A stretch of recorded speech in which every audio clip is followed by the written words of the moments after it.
Bueno, el pesimismo existencial en la serie Fargo.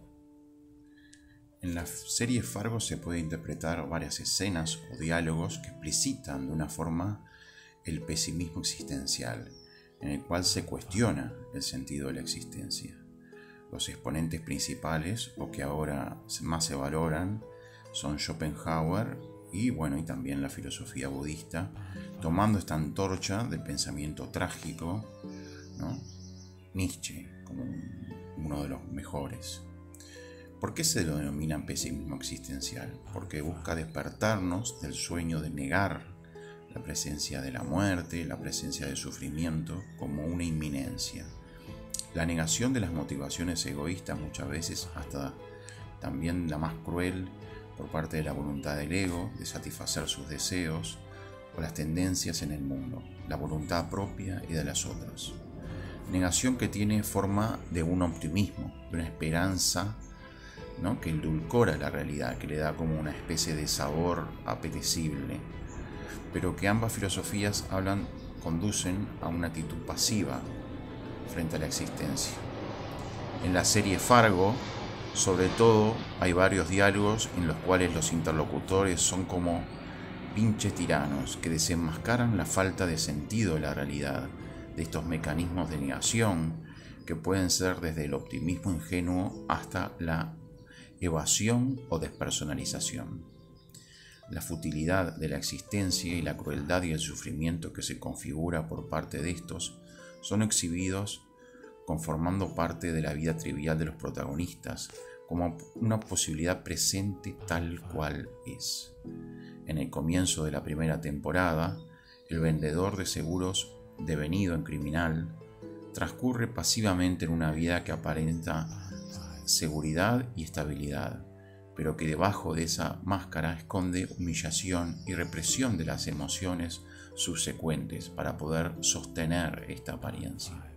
En su casa, con quien comparte esta realidad con su esposa, hay muchos carteles que expresan el optimismo / negación. La confianza en el futuro ha sostenido nuestras vidas, por ejemplo. El sostenerse en el esfuerzo del presente es con miras a sostener una esperanza compartida en un futuro mejor de realización de deseos o sueños. Despertando del sueño de la ingenuidad. Todo hombre que ha despertado de los primeros sueños de la juventud, que tiene en cuenta su experiencia y la de los demás, que ha estudiado la historia del pasado y la de su época, si es que estas desagradables preocupaciones no le trastornan la razón, llegará a comprender que este mundo y el de los hombres es el del azar y el del error, los cuales lo gobiernan a su antojo, sin piedad ninguna. Schopenhauer, El mundo como voluntad y representación.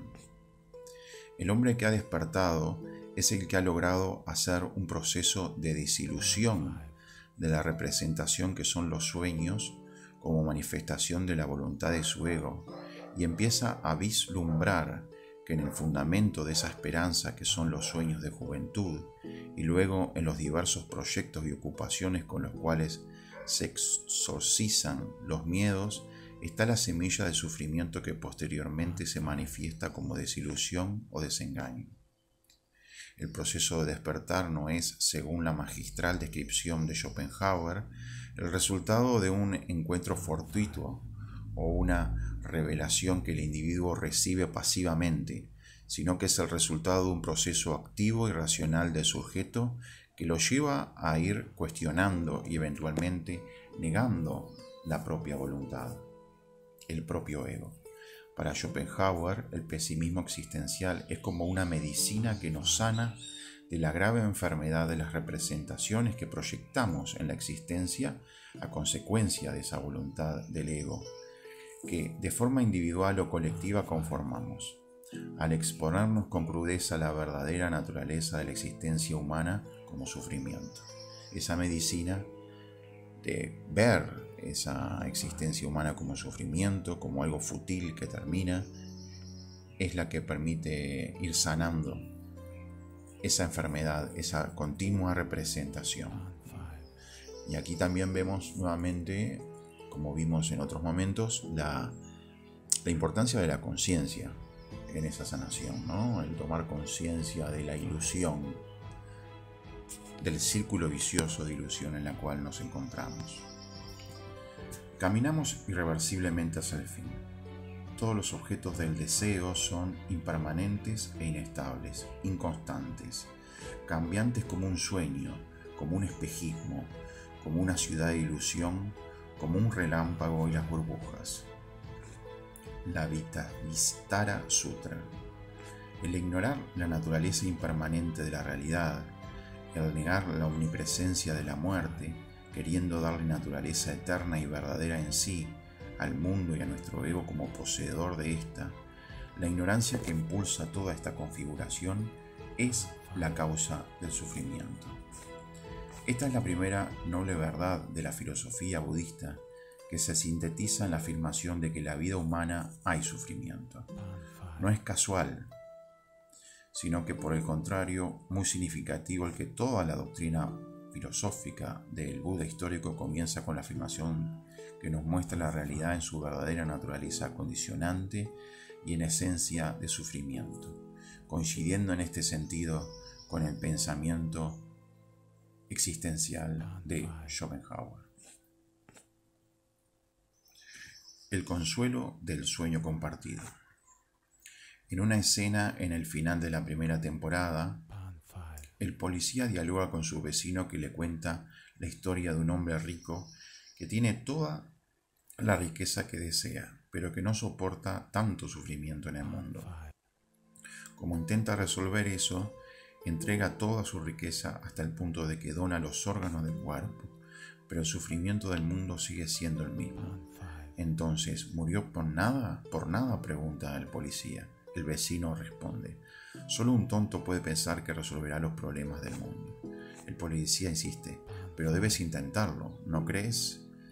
El vecino, en una actitud claramente pesimista, o al menos cínica, expone la inutilidad del sacrificio motivada por el propósito de salvar el sufrimiento del mundo. La solidaridad no lo puede solucionar, pues la naturaleza del mundo es sufrimiento. Y bueno, y también por ser la voluntad de la manifestación de la voluntad egoísta, de la individualidad de cada uno de los seres humanos. El mundo no es un mundo ordenado por leyes causales como las acciones correctas. Se podría transformar como en el ejemplo del hombre rico, sino que es la expresión caótica, absurda, de un principio volitivo de una profunda y racional sed de existencia. Desde los tiempos más remotos, venía considerándose al hombre como un microcosmos. Yo he invertido la proposición, demostrando que el hombre es un macroantropos, en el sentido de que la voluntad y la representación agotan la sustancia del mundo. Schopenhauer, el mundo como voluntad y representación. Todo lo que es mundo es la representación del ego, de la racionalidad, de la irracional voluntad, y entre las dos logran agotar, saturar al mundo. Querer resolver, subsanar lo que no podemos resolver en nosotros mismos es sin duda una tarea sin sentido. Y también puede ser una forma más encubierta de la voluntad del ego, ¿no? De esa sed de existencia, de ese sed del ego. Los proyectos y los objetivos, hasta los sueños que de forma alienada se buscan satisfacer y concretar en el mundo, son una fuente segura de frustración y sufrimiento. El hombre rico que se proyecta en una solidaridad casi compulsiva ve frustrado absolutamente su deseo de paz y felicidad en el mundo, de sanar el sufrimiento del mundo, pues el sufrimiento es siempre la expresión de un egoísmo de la voluntad del ego individual. Desde el momento en que se obtienen los 5 agregados, el ego individual, de manera natural, no se va más allá del sufrimiento. Las 3 visiones. No lo reconocemos el sufrimiento inherente a nuestra existencia, pues habitamos en él, vemos a través de él, y lo que menos percibimos es que condiciona todas nuestras decisiones. Lo que proyectamos es lo que vemos, de allí la gran dificultad de ver más allá de eso, de ir más allá de nuestro sufrimiento, de nuestro condicionamiento. El querer ayudar a los otros en ese estado es tan infructuoso como el ciego que pretende guiar a otros ciegos.